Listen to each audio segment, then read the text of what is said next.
الصلاة والسلام على رسوله الكريم وعلى آله وأصحابه أجمعين أما بعد فأعوذ بالله من الشيطان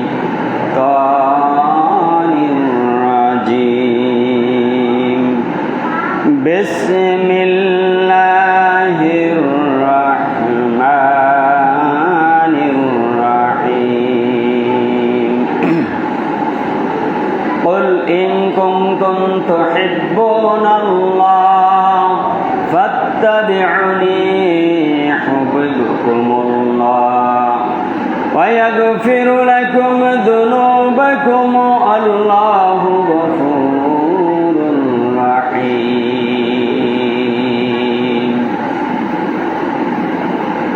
وقال النبي صلى الله عليه وسلم الساقط عن الحق الشيطان مكروه.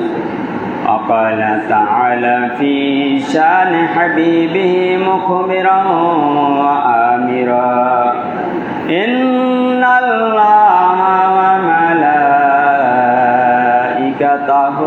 يصلون على النبي يا أيها الذين آمنوا صلوا عليه وسلموا تسليما اللهم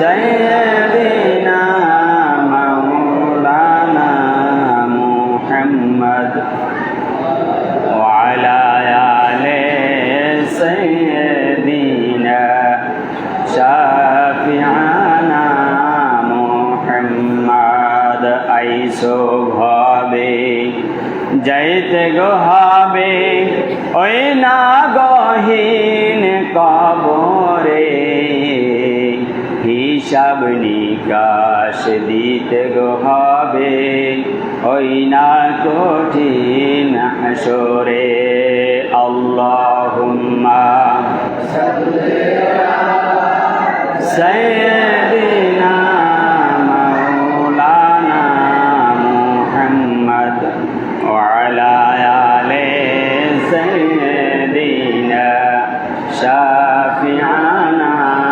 মুহাম্মদ।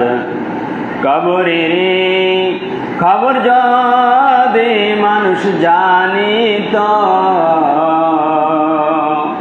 ঘরবাড়ি সারি আর সবাই বালাইতো আল্লাহুম্মা সাল্লি আলা সাইয়্যিদিনা মাওলানা মুহাম্মদ ওয়া আলা আলি সাইয়্যিদিনা শাফিআনা মুহাম্মদ। লা ইলাহা ইল্লাল্লাহ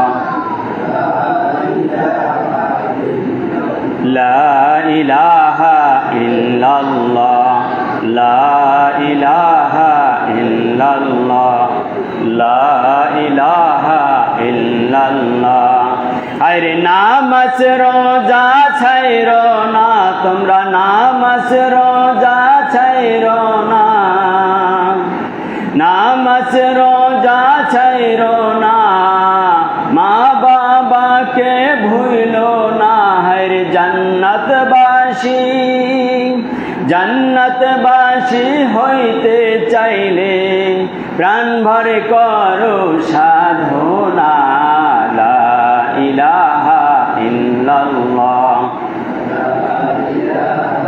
লা ইলাহা ইল্লাল্লাহ লা ইলাহা ইল্লাল্লাহ মুহাম্মাদুর রাসূলুল্লাহ সাল্লাল্লাহু আলাইহি ওয়াসাল্লাম। নবীজির নাম শুনলে কি বলতে হয়? সাল্লাল্লাহু আলাইহি ওয়াসাল্লাম। এটা বলা ফরজ। বলা কি? নবীর উপরে দুরূদ পড়া কি ফরজ, সুন্নাত মনে করছেন? রসুলের সমস্ত কাজ, কথা, আদর্শগুলো আমাদের মানা ফরজ। সকল বলেন আলহামদুলিল্লাহ। আমরা যে আজকে এই মসজিদে আসতে পেরেছি, বসতে পেরেছি, সুস্থ আছি, সবল আছি, জান্নাতের ফুল বাগিচায় সাজানো গোছানো অবস্থায় বসতে পেরেছি, এজন্য দিল খুলে আল্লাহকে ডাক দিয়ে বলুন আলহামদুলিল্লাহ। আলহামদুলিল্লাহ বললে খুশি হন কে? ওই আল্লাহ। জান্নাত দিবেন তো? জান্নাত জাহান্নাম কার হাতে? আল্লাহ। শুকরিয়া আদায় করেন, আল্লাহ দুনিয়া আখিরাতের বাদশা বানিয়ে দিবেন। সকলে বলুন আলহামদুলিল্লাহ। 7 নম্বর পারা, 13 নম্বর পারা সূরাতুল ইব্রাহিমের 7 নম্বর আয়াতে আল্লাহ বলেন, লা ইন শাকারতুম লা আযীদান্নাকুম। দুনিয়ার বান্দা বান্দিরা যদি আমার নিয়ামতের শুকরিয়া আদায় করতে পারো, তোমাদের নিয়ামত আরো সাজাইয়া গোছাইয়া বাড়াই দেবো। বলুন আলহামদুলিল্লাহ। ওয়ালা ইন কাফারতুম ইন্না আযাবি লাশাদীদ। আর যদি আমার নিয়ামতগুলা পাওয়ার পর শুকরিয়া আদায় না করো, এত সুন্দর ঠোঁট দান করলাম আমি, এত সুন্দর নাক দান করলাম, আমি ইচ্ছা করলে নাকটা বোসা বানাই দিতে পারতাম, আমি ইচ্ছা করলে তোর অন্ধ বানাই তুলতে পারতাম, আমি ইচ্ছা করলে তোর মায়ের পেট থেকে লুলা বানাই দুনিয়ায় পাঠাইতে পারতাম, কি পারতে কি না? আমি ইচ্ছা করলে তোমাকে তোমার বংশে একজন হুইল চেয়ারে চলে ওর মতো বানাই দিতে পারতাম, আমি ইচ্ছা করলে তোমাকে পঙ্গু প্যারালাইজড করে দিতে পারতাম, পারতেন কিনা? আল্লাহ রব্বুল আলামিন এই জন্য শুকরিয়া পাওয়ার অধিকার, শুকরিয়া পাওয়ার যোগ্যতা রাখেন। বলুন আলহামদুলিল্লাহ। সর্ব অঙ্গ দেখে মাঝে মাঝে শুকরিয়া আদায় করবেন। আল্লাহর রসুল হাবিবে কিবরিয়া সাল্লাল্লাহু আলাইহি সাল্লাম, আমরা যখন আয়না দেখি তখন চুলগুলো এরকম করি। শাহরুখ খান কাঠি দিই। মেয়েরাও অনেক সময় ওনা ফাঁকা রাইখা দেখে যে আমি শাবনূর হইতে পারলাম কিনা। বলুন না নাউজুবিল্লাহ। আমাদের মডেল হবে বিশ্বনবী মুহাম্মদ রাসূলুল্লাহ সাল্লাল্লাহু আলাইহি সাল্লাম। তিনি যখন আয়না দেখতেন তখন দোয়া পড়তেন, আল্লাহুম্মা হাসসানতা খালকি ফাআহসিন খুলুকি। আল্লাহ, আমার চেহারাটা যে এমন সুন্দর করে বানিয়ে দিয়েছো অবায়ব, এমন সুন্দর আমার চরিত্রটাও তুমি বানিয়ে দাও। বলুন না সুবহানাল্লাহ। একজন মানুষের চরিত্র যদি ভালো হয়, তার মতো ভালো মানুষ পৃথিবীতে আর নাই। আছে একটা কুকুরের চরিত্র যে আছে, তাও মনে হয় অনেক মানুষের ভিতরে নাই। একটা কুকুর সারাদিন আপনি আমি খাবার খাই, মাছ খাই, পোলাও খাই, অনেক কিছু খাই, তাকাইয়া থাকে দুয়ার ধারে, মালিককে ছাড়িয়া যায় না, খাওয়ান দেয় না, তারপর এক লোকমা ভাতও দেয় না, একটু ফ্যান দেয়, হাড্ডি গুলা খাওয়ার পরে ছিটকে মারে, ওই কাইন হাড্ডি ওই উঠানের মধ্যে ছাইয়ের মধ্যে পড়ে, ধুলাবালির মাঝে পড়ে, সেখান থেকে দৌড়ে হামলে খায় আর গদ গদ করে হাসি দেয়। বলুন না সুবহানাল্লাহ। মালিক প্রিয় কুকুর, এই কুকুরটাকে পিটালো বাড়ি থেকে যায় না। আপনি যদি একটা পা ভেঙেও দেন, তারপরে চিল্লাইয়া কান্দে কেন্দে দূরে বসে থাকবে। এরপরে যদি ডাক দেন, 3টা পায় দৌড়ে এসে হাসি দেয়। ঠিক না ঠিক বলেন? একটা কুকুর হইয়া মালিক চেনছে। আমরা কুকুরের চেয়েও খারাপ অনেক মানুষ আছি যারা মালিককে চিনি নাই। মালিক তো প্রতিদিন 5 বার মসজিদ থেকে ডাক দেয়, আইয়া আলা সালাহ, নামাজের দিকে আসো। এরপর ঘর বাট মটকাইয়া আমরা দোকানের ধারে রাস্তার পাশে বসে থাকি। তাহলে আমরা কুকুরের চেয়ে ভালো না খারাপ? পা ভেঙে দেয় নাই মালিক, এখনো গজব ছাড়ে না আসমান থেকে, তারপর আমরা ডাক দিলে মালিকের কাছে যাই না। অথচ কুকুরকে যখন একটা পা ভেঙে দেওয়া হয়, মালিক অন্যায়ভাবে খাবার দেয় না ঠিক মতো, এরপর পা ভেঙে দেয়, তারপরও ডাক দিলে 3 পায়ে দৌড়ে আসে। 2টা পা থাকলেও আমার মনে হয় কুকুর দৌড়াইতে দৌড়াইতে আসে আর ন্যাস নারে আর হাসি দেয়, মালিক আমারে ডাক দিয়েছে। বলুন না সুবহানাল্লাহ। একটা কুকুরের মতো আমরা আদর্শ গ্রহণ করতে পারি না। এই জন্য রব্বুল আলামিন 9 নম্বর পারা সূরা আরাফের 40 নম্বর আয়াতের শেষে বলেন, শুরুতে হলো এই, ইন্নাল্লাযীনা কাযযাবু বিআয়াতিনা ওয়াস্তাকবারু আনহা। নিশ্চয় যারা আমার কোরআনকে অস্বীকার করবে এবং হিংসা করবে, তাদের জন্য আসমানের কোন রহমতের দরজা খোলা হবে না। বলুন না নাউজুবিল্লাহ। আমরা আল্লাহর নামাজ স্বীকার করি, আল্লাহর সবকিছু, কোরআন অস্বীকার করি, আর না হয় নামাজ পড়তে আসি না কেন? কোরআনে তো নামাজ না পড়লে আযাবের কথা আছে। এই সূরা আরাফের 79 নম্বর আয়াতের মধ্যে আল্লাহ রাব্বুল আলামিন বলেছেন, ওয়ালাকাদ জারা'না লিজাহান্নামা কাসীরাম মিনাল জিন্নি ওয়াল ইনসি লাহুম কুলুবুল লা ইয়াফকাহুনা বিহা ওয়া লাহুম আ'য়ুনুন লা ইউবসিরুনা বিহা ওয়া লাহুম আযানুন লা ইয়াসমাউনা বিহা উলাইকা কাল আনআম বাল হুম আদল। বলুন না আল্লাহু আকবার। আল্লাহ বলেছেন কতিপয় মানুষ আর জিনকে আমি জাহান্নামের জন্য নির্ধারণ করে ফেলেছি, কারণ ওদের একটা হৃদয় আছে, কলব দিয়েছে, এই হৃদয় দ্বারা ভালো কিছু কখনো চিন্তা করে না। এক প্রকারের মানুষ আছে যেমন এখন রাঙ্গামাটি খাগড়াছড়ি আছে না নাই, খ্রিস্টান, এই খ্রিস্টানরা ওদের হৃদয়ের মধ্যে মায়া নাই, ভালো কোনো চিন্তা নাই, ধরে মারে খায়। এখন আর্মিদের সাথে পাল্টাপাল্টি চলছে কি চলছে না? হৃদয় আছে, অন্তর আছে, ভালো বোঝে না। আমাদের মাঝেও আছে, ভালো একটা অন্তর আছে, এটা দিয়ে ভালো চিন্তা করে না। চোখ আছে, ভালো জিনিস দেখে না। দুইটা কান আমি আল্লাহ সৃষ্টি করেছি, এত সুন্দর করে সব শুনতে পায়। হাইয়া আলাস সালাহ, নামাজে আসো, এরপরও ওরা নামাজের দ্বারে কাছে আসে না। বলেছেন কে? মানে কান। আমি দুইটা কান দিছি, কান দিয়ে ভালো কিছু শোনে না, শুনলেও আসে না, ডাকলেও নামাজে আসে। আল্লাহ এদের ব্যাপারে কি বলছে শুনুন, উলাইকা কাল আনাম, এরা চতুষ্পদ জানোয়ার, পশুর চাইতেও খারাপ। বলেছেন কে? এরা পশুর মতো। উলাইকা কাল আনাম বালহুম আদল, কিছু কিছু মানুষ আছে, জিন আছে, যে ওই জানোয়ারের চাইতেও নিকৃষ্ট। বলুন না নাউজুবিল্লাহ। কারণ জানোয়ার তো একজন আর একজন হত্যা করে না, এরা একজন আরেকজনের ফেলাই দেয় একটু স্বার্থে আঘাত ঘটলে, দেয় কি দেয় না? এই জন্য আজান শোনার পর যে আপনি বসে থাকবেন, আল্লাহ ডাক দিয়ে সারা দেবেন না, এই কান, সুন্দর কান আল্লাহ দান করছে শোনার পর, তাহলে এদেরকে আল্লাহ কিসের সাথে তুলনা করেছে? পশুর সাথে। কিসের সাথে? জানোয়ার, নিকৃষ্ট প্রাণী, পশু, কুকুরের সাথে তুলনা করেছেন। আপনারা কি কুকুর, পশু, জানোয়ারের দলে থাকবেন, না আল্লাহ ডাক দিলে নামাজে আসবেন? আসবেন তো? ওয়াদা তো বাপের বেটার মতো, ওয়াদা তো একটা, এখন বলি একটা, সব বিকেলে আর একটা, এরকম ওয়াদা কোনো মনুষ্যত্বের ওয়াদা হতে পারে। আমাদের নামাজ পড়ার দরকার আছে না নাই? আমাদের জন্ম হয়েছে কি হয় নাই? মরণ হইবে কি হইবে না? আপনার আমার মতো কত শক্তিশালী বাহাদুর এই দুনিয়া আসলো আর গেল, দুনিয়া আর কিছু যায় আসে না, আল্লাহরও কিছু যায় আসে না। আপনার আমার মতো সব মানুষও যদি জাহান্নামে যায়, আল্লাহর কোনো যায় আসে? আপনার আমার নামাজ, রোজা, দান, সাদাকা এর বিনিময়ে আল্লাহ তাআলা জান্নাত দিবেন। সকলে বলুন না আলহামদুলিল্লাহ।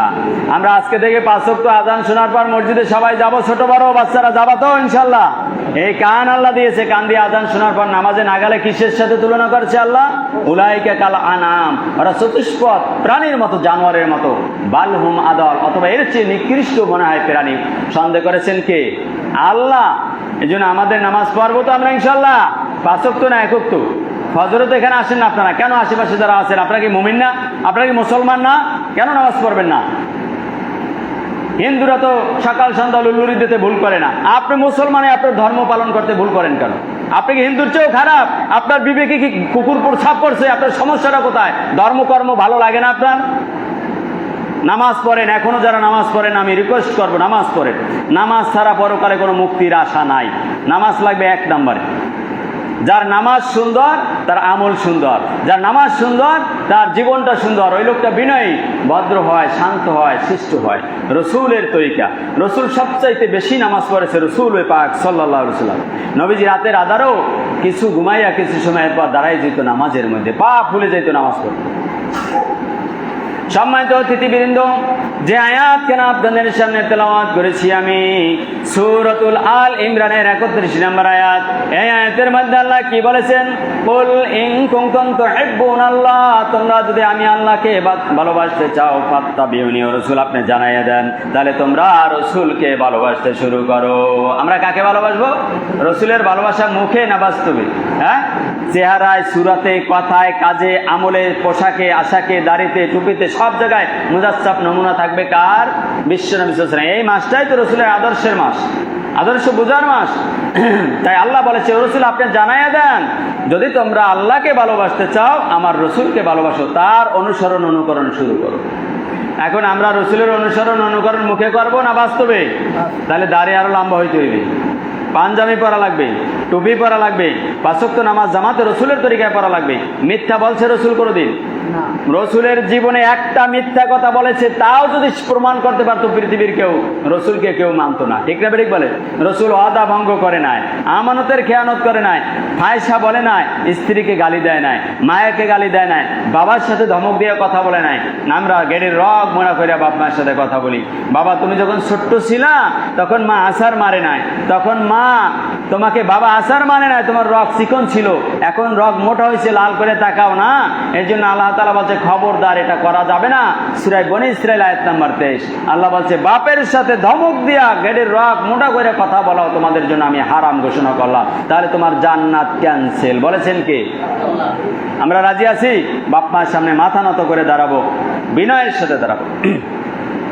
সম্মানিত অতিথিবৃন্দ, রসুলের 4 জন চাচা ছিল আপন। গত জুমায় বলেছিলাম আবু তালেব আবু লাহাব কোথায় গেছে? কথা কন, একটু কথা কন। জাহান্নামে। কোথায় গেছে? জাহান্নামে। আর রসুলের 2 জন আপন চাচা আমির হামজা আব্বাস রাদিয়াল্লাহু জান্নাতবাসী হয়ে গেলেন। আমির হামজা তখন ঈমান আনে নাই, যখন তিনি পশু শিকার করত। তীর নিয়ে জঙ্গলে গেল, মরুভূমির মধ্যে হরিণ শিকার করার জন্য, মাংস খাওয়ার জন্য। একটা হরিণকে পাওয়ার পর ধাওয়া করতে করতে অনেক দূর যাওয়ার পর হঠাৎ হরিণীটা তার দিকে ফিরে তাকাইয়া কাঁদতেছে, আর মানুষের মতো আল্লাহ জবান খুলে দিয়েছিলেন। বলুন না সুবহানাল্লাহ। হঠাৎ যদি একটা হরিণ ফিরে তাকায় আর কান্দে আর কথা বলে, আপনার তখন মারতে মন চাইবে? তখন দেখে অজর দ্বারায় কান্দে মানুষের মতো, আর মুখ থেকে কথা বলতেছে, ও আমির হামজা থামো, তুমি আমার আর তীর ধনুক নিয়ে লড়াইও না, তুমি আমাকে লড়াইয়া ধরতে পারবা না। তবে একটা কথা শোনো, এই মুহূর্তে বলো মুহাম্মদুর রাসূলুল্লাহকে বাড়ির পাশে আবু জাহেল মারতে মারতে গলায় গামছা লাগাইয়া কাবা ঘরের সামনে বেহুশ করে রক্তাক্ত করে ফেলাই রাখছে। তুমি যাও, এখন প্রতিশোধ নাও। মুহাম্মদুর রাসূলুল্লাহকে যদি বাঁচাইতে পারো, তার হাত থেকে রক্ষা করতে পারো, আমি বনের হরিণ হইয়া স্বীকার করলাম তোমার কাছে, আমি নিজেই তোমার ঘরে যাইয়া ধরা দিব। সুবহানাল্লাহ। বনের হরিণের কান্নার কথা দেখে আমির হামজার মুখটা মলিন হয়ে গেল। এক তো তার বাবা নাই, মাও নাই, 6 বছর তার মাও হারাইছে। ওই এতিম সন্তান মুহাম্মদুর রাসূলুল্লাহকে তো আমরাই লালন পালন করেছি। একটা পাখি পাললেও তার জন্য মায়া আছে না নাই? কথা কেন আছে? তাই যে সন্তানরা তাদের চেয়েও সুন্দর ছিল। মনীষীগণ বলেন যে দুধের ভিতরে আলতা ছেড়ে দিলে, মেখে দিলে যে অবস্থা হয়, কালার হয়, বিশ্বনবীর চেহারা ছিল এত সুন্দর। বলুন না সুবহানাল্লাহ। এই আমির হামজা চাচা শোনার সাথে সাথে চিৎকার মেরে হাউমাউ করে কেঁদে দিল, কে আমার কলিজার টুকরা এতিম বাতিজাকে মেরেছে, তাকে আমি আর ছাড় দেব না। আমির হামজা একটা দৌড় মেরে বাড়িতে গেল, যাইয়া ডাক দিল, বিবি গো, আমার মোহাম্মদ কোথায়? দৌড়াইতে দৌড়াইতে বিবি বেরিয়ে আসলো এবং বলতে লাগলো, বাচ্চারা এক এক জায়গায় বসো, একটু আলাদা আলাদা বসে যান, মাইরেন না কেউ, একটু দৃশ্য করেন। আল্লাহুম্মা সাল্লি আলা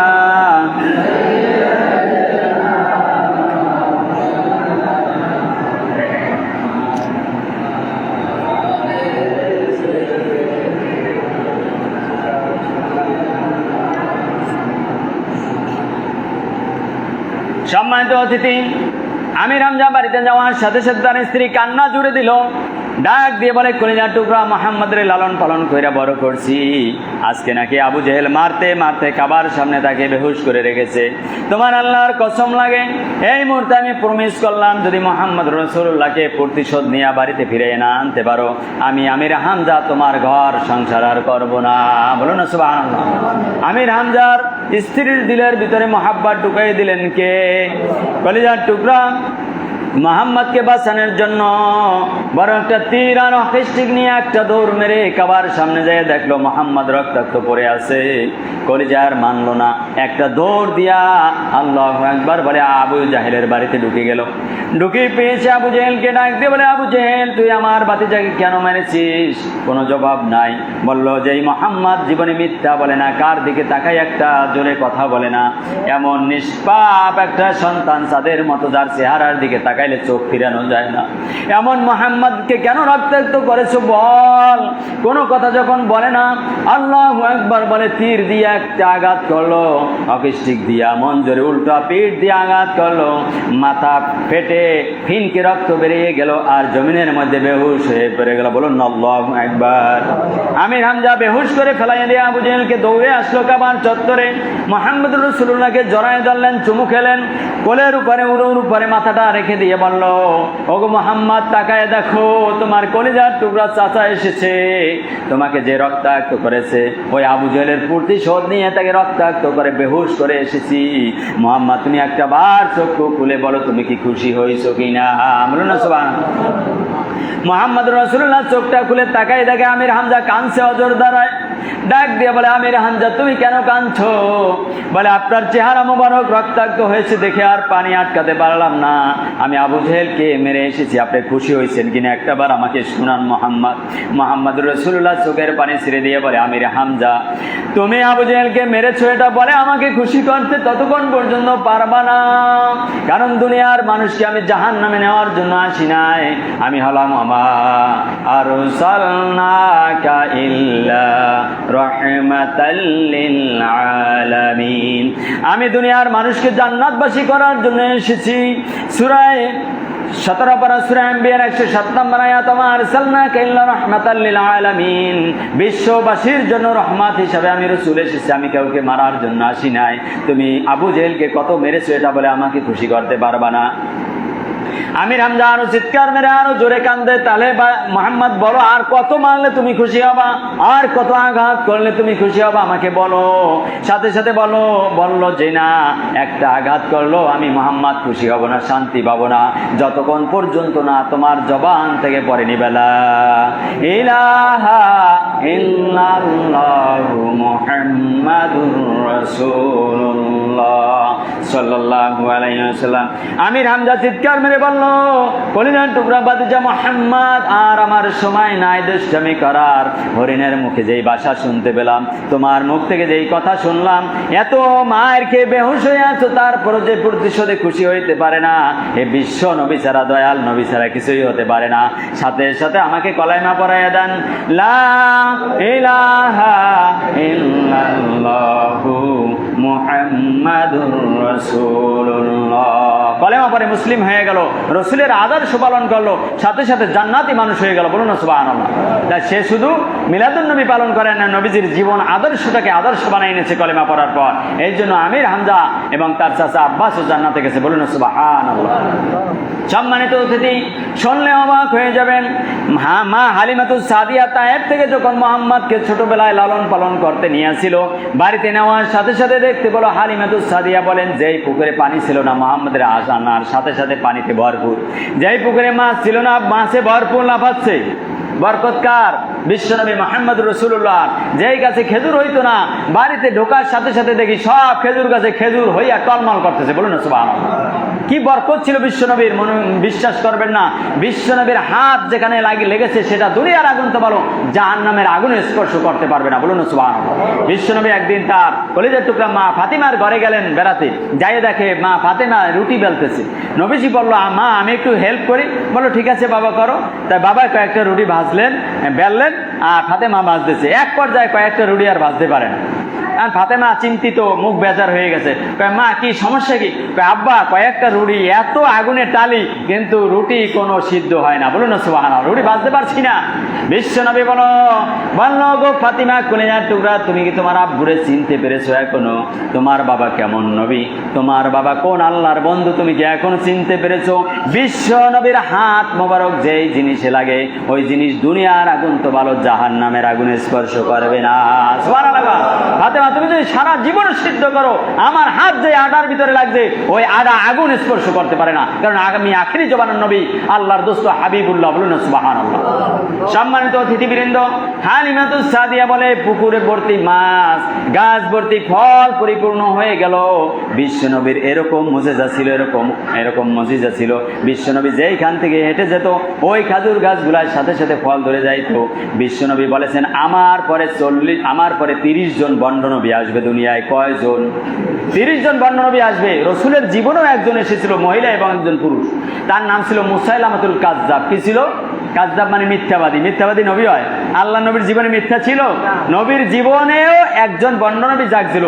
এই বন্ড নবীটাই বলে আমি আল্লাহর নবী, আমার কাছে জিবরিল আসে, ওহী আসে। বলুন না নাউজুবিল্লাহ। সাথে সাথে তার কিছু উম্মত হয়ে গেল সাহাবী। আচ্ছা দেখেন, আমাদের দেশেও একটা কলেরাও যদি ডাক দেয় আমি একটা দল নিয়ে আসছি, ওই দেখবেন মুরিদের আর অভাব নাই, ভোটারের অভাব নেই। ঠিক না বেঠিক বলেন? তাই এখনো বন্ড মাজারের মুরিদের অভাব নাই, আছে না নাই? ওযু নাই, গোসল নাই, নামাজ নাই, রোজা নাই, মোষ দাড়ি সব এক জায়গায়। কি ঠিক না বেঠিক বলেন? এগুলো আবার পীর সাহেব এই দুনিয়া, এগুলো ভেঙে ঘুরিয়ে দেওয়া উচিত সবকিছু মাটির সাথে। যারা ভাঙছে আমি আলহামদুলিল্লাহ পড়ি 100 বার। যারা হক্কানি দরবার থাকবে আছে তাদের পাশে আমরাও আছি, ঠিক না বেরিক বলেন? ওহি আসে, জিবরিল আসে, তাহলে আপনি যে নবী দাবি করছেন আপনার কাছে কোনো ওহি টহি আসে আমাদের শুনাইবেন না ঘটনা টটনা?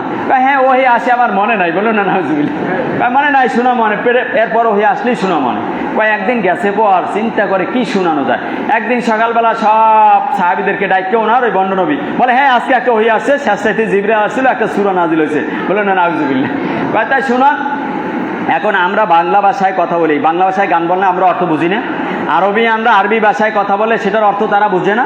এখন সে বলতেছে ইন্না আ'তাইনাকাল আকওয়াক, আমরা বলি কি ইন্না আ'তাইনাকাল কাউসার। নিশ্চয়ই আল্লাহ নবীকে হাউজে কাউসারের মালিক বানাইছে, এটা অর্থ আছে না? উনি পরে ইন্না আ'তাইনাকাল আকওয়াক। এখন সাহাবীরা পয়রা কয় হায় হায় সর্বনাশ, এটার অর্থ কি হুজুর নবী? কয় এটার অর্থ তোমরা জানো না? কয় হ্যাঁ, এটার অর্থ তো নিশ্চয়ই আমি আপনাকে হুতুম পেঁচা দান করলাম। কি দান করলাম? হুতুম পেঁচা, বুদ্বুদুম করে, বোঝেন না আপনারা? হুতুম পেঁচা, এটার কোনো অর্থ হইলো? আচ্ছা, পরের আয়াত কি নাজিল হয়েছে আপনার কাছে বলেন? পরে ইন্না আ'তাইনাকাল কাউসার ফাসল্লি লিরাব্বিকা ওয়াজাক, অনহার কয় না অজাক, ফাসল্লি লিরাব্বিকা ওয়াজাক। অর্থ হইলো তুমি, সুতরাং তুমি তোমার প্রভুর নামে নামাজ পড়ো আর চিৎকার মারো। বলেন না নাউজুবিল্লাহ, নামাজ পড়বে আর চিৎকার মারবে, এটা কোন ধরনের নামাজ? এখন কয় সর্বনাশ, আপনার উপরে এত বড় বড় আয়াত নাযিল হইলে কেমন? এত আয়াতের অর্থ যা বললে তো আমাদের দাঁত একটাও লগে থাকবে না। আচ্ছা বলেন তারপরে আয়াত কি বলে? ইন্না শানিয়াকা হুয়াল আবলাক, ইন্না শানিয়াকা হুয়াল আবলাক, অর্থ তোমার আছে সাদা এবং কালো অসংখ্য শত্রু। বলুন না নাউজুবিল্লাহ, তাহলে এই আয়াতের অর্থ হলো। এখন মুরিদরা কয়, সাহাবীরা, এই বন্ড নবীর উম্মতেরা কয় আচ্ছা যাই হোক, বাড়ির দাঁত তো একটাও নয় এই সূরা পড়তে পড়তে আমাদের, তাই কি কেমন নবী পেলাম আমরা? আচ্ছা ঠিক আছে, আমাদের মুহাম্মদ সাল্লাল্লাহু আলাইহি ওয়াসাল্লাম তো ওই যে নবী, তার উম্মতরা যখন নিয়ে যায় গাছে ফল না থাকলে ফল ধরে যায়, কূপে পানি না থাকলে পানি হয়। আচ্ছা আপনি এরকম হয় তা তো আমরা কোনোদিন দেখি না, আপনি কেমন নবী? এখন তার উম্মতরা যাচাই করতেছে। এখন বলে হ্যাঁ আমি গেলেও বরকত হবে, আমার তো তোমরা কূপের কাছে নেও না। বলো না নাউজুবিল্লাহ, আমার তো খাজুর গাছ তলা একদিনে তোমরা নাও না, হবে কেমনে? নিয়ে দেখো না। এখন কথা চলেন, হাত ধরে সবাই নিয়ে গেছে। এখন মরুভূমির মধ্যে যেই গাছে যেই কূপে পানি ছিল সাথে সাথে শুকাই তলে চলে গেছে। কয় নাউজুবিল্লাহ, এটা আবার কোন নবী পাইলাম আমরা? আচ্ছা যাও একটু সামনে যাই, দেখে যেই খেজুর গাছ তলা গেছে, যেই খেজুর গাছে খেজুর আনলে শুকাই সব পড়ে ধরে খেজুর গাছ মরে গেছে সাথে। বলে না নাউজুবিল্লাহ। এখন কয় সব সাহাবীর উম্মতেরা মিল্লা হায় হায় কোন পোড়াকো পাইলে একটা নবী পাইলাম, এটা যে গাছে ফল আলাম তাও তো জড়িয়ে গেছে সব। বলে না নাউজুবিল্লাহ। এই হলো বন্ড নবীদের অবস্থা। বন্ড নবীদের অবস্থা আর আমাদের নবী কি এক? আমাদের নবী রুটিতে হাত দিলে রুটি কোনোদিন আগুনে পড়তো না। আনাস রাদিয়াল্লাহু বিশ্ব নবীর সাহাবী একদিন নবীজিকে দাওয়াত দিলেন, তার বাড়িতে খাওয়ালেন। খাওয়া শেষে আমরা একটা গামছা দিই কিনা হাত মুছতে, নবীজিকে একটা রুমাল দিল হাত মোছার জন্য। এখন এইটাই যে নবীজির হাতের যে জীবাণু, এই যে খাওয়ার যে এইগুলা লাগার পরে আনাস রাদিয়াল্লাহু বলে যতদিন আমি এইটাকে ধোয়া মনে করতাম, যেটা পরিষ্কার করা দরকার, আমি চুলার আগুনের মধ্যে দিতাম। বলুন না সুবহানাল্লাহ। রুমালটা চুলার আগুনের মধ্যে দিলে ময়লাগুলো পুইরা সাফ হয়ে যাইতো, ওটারে আর ধোয়া লাগবে না, আর রুমালটা আগের মতো ধপ ধপ ধপ ধপ করতো। বলুন না সুবহানাল্লাহ। কারণ নবীজির স্পর্শ যেই রুমালে লাগছে, এই রুমাল চুলার আগুনে স্পর্শ করতো না, শুধু ময়লাটা খাইয়ে সাফ করে দিত। বলুন না সুবহানাল্লাহ। এমনকি নবীজির শরীরে মশা মাছি পর্যন্ত বসা নিষেধ ছিল, হারাম ছিল, তার পোশাকেও একটা মশা মাছি স্পর্শ করে না। সম্মানিত উপস্থিতি, আমাদের সময় মনে হয় শেষ নাকি? আমরা আগামী জুমায় ইনশাল্লাহ এই 12ই রবিউল আউয়ালকে কেন্দ্র করে নবীজির শান মানিয়ে আরও কথা বলবো। আপনারা সবাই আসার চেষ্টা করবেন। আর বিশেষ করে রাঙ্গামাটিতে যুদ্ধ চলতেছে সেনাবাহিনীদের সাথে, আপনারা সবাই দোয়া করবেন যেন শান্ত পরিবেশ আসে এবং যারা অসভ্য সন্ত্রাস বর্বর তাদেরকে ধরে আইনের আশ্রয় আনতে পারে, আমাদের বাংলাদেশটা যেন শান্ত থাকে। সকলকে সেই দোয়ার অনুরোধ জানিয়ে শেষ করছি। আর আজকের আলোচনা রাসূলের জীবন আদর্শটাকে যেন আমাদের আদর্শ বানাতে পারি। আর যারা আজান শোনার পরও নামাজ পড়তে আসেন না, তারা কাদের সাথে তুলনা করছে আল্লাহ? পশুর সাথে। কাদের সাথে? জানোয়ারের সাথে তুলনা করেছে। আজান শোনার পরও